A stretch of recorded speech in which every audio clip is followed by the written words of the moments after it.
நமக்கு முதல்ல மெயினுக்கு வாங்க. இங்க கடன் தீரணும்னு தான் இந்த சுவாமிய சொல்ல ஆரம்பிச்சீங்க, அதை பத்தி எங்க சொல்லுங்கன்னு கேக்குறது என் காதுல விழுகுது.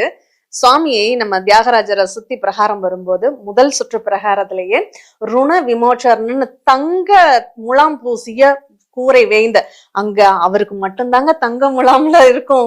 அந்த மண்டபத்தினுடைய முகப்பு வரையும் தங்க முலாம் பூசியிருப்பாங்க பாருங்க. எல்லாம் கடன் நிவர்த்தி ஆனோன்னா பக்தர்கள் அவருக்கு இஷ்டப்பட்டு செய்யக்கூடிய ஒரு நிகழ்வு.